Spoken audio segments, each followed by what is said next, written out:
আমি ইলিয়াসুর রহমান জিহাদি চা বিক্রি করি রাস্তায় দাঁড়াই দিয়ে, এটা আপনি চাবেন? এটা আপনি চান?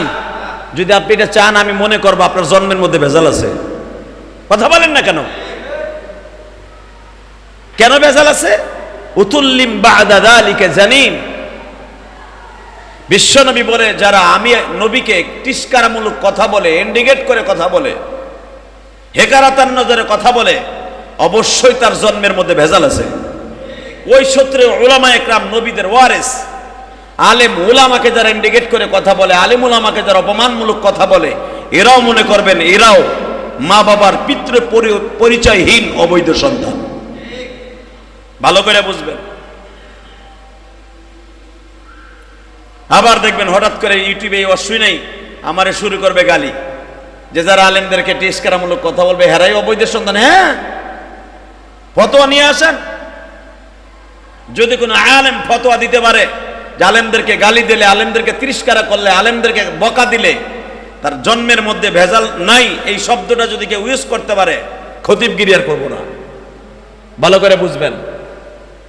বিশ্ব মানবতার শান্তির দূত নবী মুহাম্মদ রাসূলুল্লাহ সাল্লাল্লাহু আলাইহি সাল্লাম দুনিয়ার থেকে বিদায়ের সময় বলে গেছেন, আমি নবী আখিরি নবী। আমি নবী কি নবী? জোরে বলেন। আনা খাতামান নাবিয়্যিন লা নাবিয়্যা বাদি। আমি শেষ নবী, আমার পরে আর কোন নবী আসবে না। হ্যাঁ, আমার পরে আমার ওয়ারিস আসবে। জোরে কারণ আল্লাহু আকবার। আল উলামা ওয়ারাসাতুল আম্বিয়া, কথাটা কি আমার না আমার নবীর? কথা বলেন না কেন? নবী নিজে বলেছে, আল উলামা ওয়ারাসাতুল আম্বিয়া, আমি নবীর পরের স্টপ, আমার পরের নবী, আমার পরে কোনো সাহাবী থাকবে না। একদিন 100 বছর পরে কোনো সাহাবী থাকবে না। তখন তাবে তাবি, তারা আলেম থাকবে, আর আলেমরা হলো আমি নবীর ওয়ারিস। আর কিয়ামত পর্যন্ত এই ওয়ারিসের সংখ্যা থেকে যাবে। আমার দাওরাই হাদিসের সনদ বিশ্ব নবী পর্যন্ত চলে গেছে। আলহামদুলিল্লাহ বলতে পারলেন না? কারণ আমি যার কাছে পড়েছি, তিনি তার কাছে যে পরে আরেকজনের কাছে পড়েছেন, উনি আরেকজনের কাছে পড়েছেন, উনি আরেক মুহাদ্দিসের কাছে পড়েছেন, উনি আরেক মুহাদ্দিসের কাছে পড়েছেন। এরকম পড়তে পড়তে পড়তে আব্দুল্লাহ ইবনে মুবারক পর্যন্ত গিয়েছেন। আব্দুল্লাহ ইবনে মুবারক থেকে নিয়ে হাসান বসরি থেকে চলে গেছেন। হাসান বসরির উস্তাদ হযরত আলী রাদিয়াল্লাহু তাআলা হয়ে গেছে। আলী রাদিয়াল্লাহু তাআলার উস্তাদ আমার বিশ্বনবী হয়ে গেছে। আপনি কি মনে করলেন? আল্লাহ আল্লাহ আল্লাহ আল্লাহ আল্লাহ।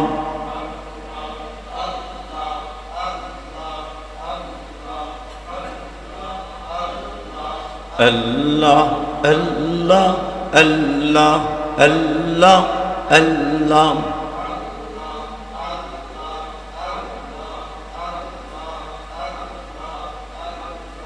লা ইলাহা ইল্লাল্লাহ মুহাম্মাদুর রাসূলুল্লাহ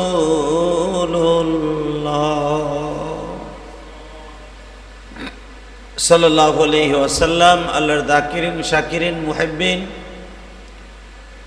আল্লাহর প্রিয় মাহবুব বান্দারা, আল্লাহ রাব্বুল আলামিনের দপ্তরে লাখো কোটি শুকরিয়া জ্ঞাপন করছি, যেই মহান মুনিব আপনাকে আমাকে এই দুর্যোগপূর্ণ আবহাওয়ার মধ্যে দিয়েও মুষলধারে বৃষ্টি হচ্ছে। এখন দুপুর 12:30 বেশি বাজে, এখনো পর্যন্ত মুষলধারে বৃষ্টি অঝরে ঝরতেছে। মনে হচ্ছে আসমান থেকে পানি পড়তেছে শুধু। এই দুর্যোগপূর্ণ আবহাওয়ার ভিতরে দিয়েও আপনারা যারা জুমার মসজিদে হাজির হয়েছেন,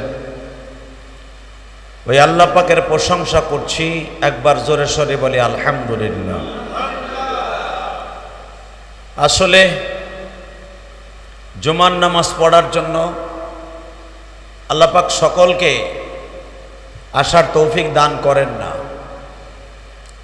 কিছু কিছু মানুষ আছে, আসবো, আসতেছি, যাব, যাচ্ছি, এই চিন্তা ভাবনা করেই মানুষগুলা মসজিদে আস্তে আস্তে করে আসে। আর আস্তে আস্তে আসতে গিয়ে এই মানুষগুলি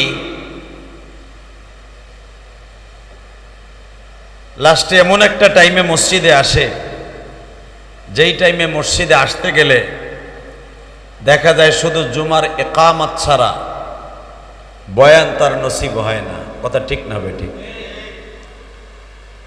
আসলে আমরা দুনিয়ার পিছনে, পাশ্চাত্যের পিছনে পড়তে পড়তে যেতে যেতে এত দূর চলে গেছি, দুনিয়ার চাকচিক্য আমাদের কাছে প্রাধান্য পেয়েছে। আসলে আল্লাহর দ্বীন, আল্লাহর ইবাদত আমাদের থেকে অনেক দূরে চলে গেছে।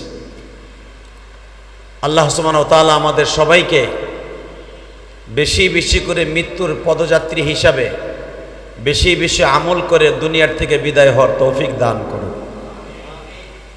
মেরে ভাই ও দোস্ত বুজুর্গ, আল্লাহ ওয়ালাদের কাছে, সাহাবা একরামের কাছে, নবীদের কাছে, রসুল আলাইহিস সালাতু ওয়াস সালামদের কাছে, আম্বিয়া আলাইহিমুস সালাতু ওয়াস সালামদের কাছে এই দুনিয়ার কোনো মূল্য ছিল না। কথা ঠিক না বেঠিক? আমরা দুনিয়াকে এত প্রাধান্য দিয়েছি। আলেম বলেন, গায়রে আলেম বলেন, ধনী বলেন, গরিব বলেন, রিক্সা চালক বলেন, দিনমজুরি বলেন, সবাই আমরা দুনিয়ার পিছনে ছুটছি। আবার যে দুনিয়া লাগবে না এটাও কোনো উলামা একরাম এই জামানায়, ডিজিটাল জামানায় বলবে না আপনাকে। দুনিয়া আপনার লাগবে, কিন্তু যেই দুনিয়ার সাথে আখিরাতের দুনিয়ার কোনো সম্পর্ক নাই, ওই দুনিয়া করা জায়েজ নাই। কথা ঠিক না বেঠিক?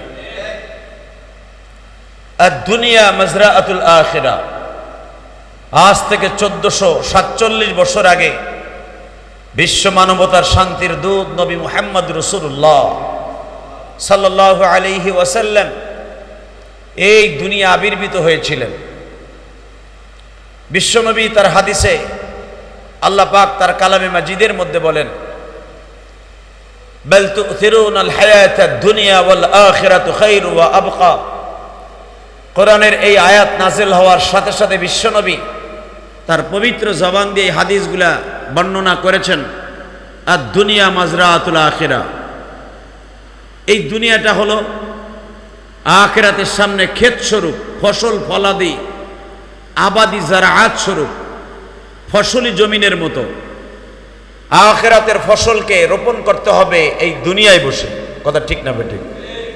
কেউ যদি মনে করে দুনিয়ায় 60 বছর 70 বছর বাঁচবো, এই অল্প জিন্দিগির মধ্যে ইবাদত করে লাভটা কি? কবরে হাজার হাজার বছর, কোটি কোটি বছর থাকতে হবে, ওইখানে নিরিবিলি একা একা থাকবো, অসুবিধা কি? ওইখানে যাই আল্লাহর জনমের ডাকা ডাকবো কি? এটা যদি কেউ বলে যে 60 বছর 70 বছরের লেগে দুনিয়ায় আসছি, হাইস্ট 100 বছরের জন্য আসছি, এতটুকু সময় কামাই করব কোন সময়, বৌসলমের সময় দিব কোন সময়, ইবাদত করব কোন সময়? অতএব হুজুররা বলে, কোরআন হাদিসে বলে, আখিরাতে শুরু আছে শেষ নাই, কবরে শুরু আছে শেষ নাই। তাহলে দুনিয়া ইবাদত করে লাভ নাই? যেখানে শুরু আছে শেষ নাই, কোটি কোটি বছর কবরে একা একা থাকবো, ওখানে তো একাই থাকতে হবে, বউ নাই, সাওয়াল নাই, মাইয়া নাই, কেউ নাই, ইবাদত ওইখানে যেই করব। এই ভাবনা যদি কেউ ভাবে, সে কি সঠিক ভাবলো না বেঠিক ভাবলো? কিরে বৃষ্টিও নামতাছে, আপনাকে ঘুমও আসতেছে মনে হয়। এই চিন্তা ভাবনা করাটা ঠিক না বেঠিক? জোরে বলেন। কারণ বিশ্বনবী বলেছে, আর দুনিয়া মাজরাতুল আখিরা, দুনিয়ায় ফসল ফলাইবা, এই ফসল ঘরে তুলবা মৃত্যুর পরে, হিসাব নিকাশের পরে এই ফসল তুমি কবরে বইয়া জান্নাতে যেয়ে খাইবা।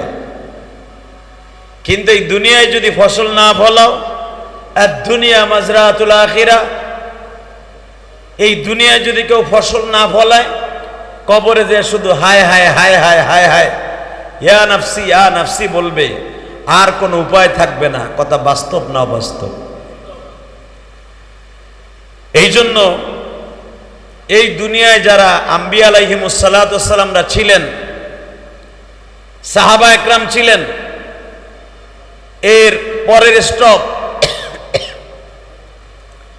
ওলিরা যারা ছিলেন, তারা দুনিয়াকে প্রাধান্য দেন নাই, আখিরাতকে প্রাধান্য দিয়েছেন। কথা ঠিক না বেঠিক?